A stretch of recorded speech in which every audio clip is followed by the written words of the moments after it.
Hello, my lovelies. Welcome back to my YouTube channel. I appreciate you joining me. So, I wanted to talk to you a little bit about issues with epoxy. I noticed this wasn't widely discussed, and I actually was having an issue myself, so I went to go look for it, and I realized there really isn't a whole lot of help. So, let's get started.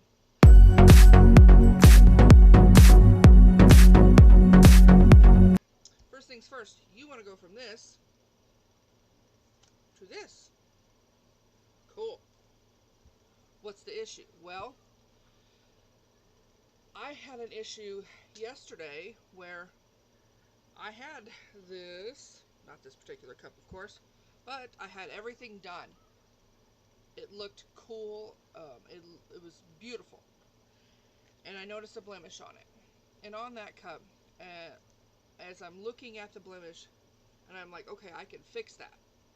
Well, in my process of trying to fix it, the epoxy starts peeling. And then I start getting this. Large chunks of epoxy just peeling off my cup. It's the consistency of fruit leather. That's a problem. Because if it's like that if you're selling your cups and it's like that when you send them out, people are going to complain. And because if it's not sealed correctly, that means water's going to get underneath there, and the cup is going to be destroyed in a matter of days.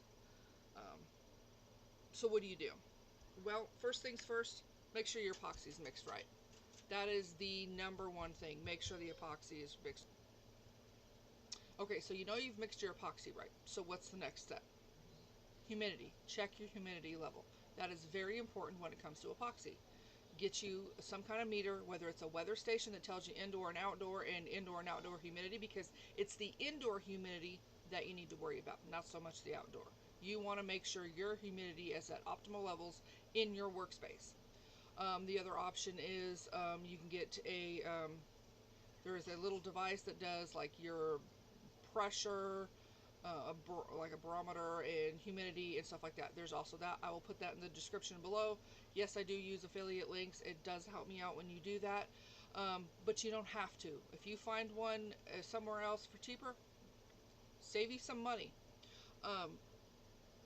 The other option is don't use epoxy. If you don't want to worry about those variables for epoxy, there's other options. You can use Crystalac, you can use straight up Mod Podge, and there's dishwasher safe Mod Podge, or there's even UV resin. I have not tried that one yet, but I have heard people using it.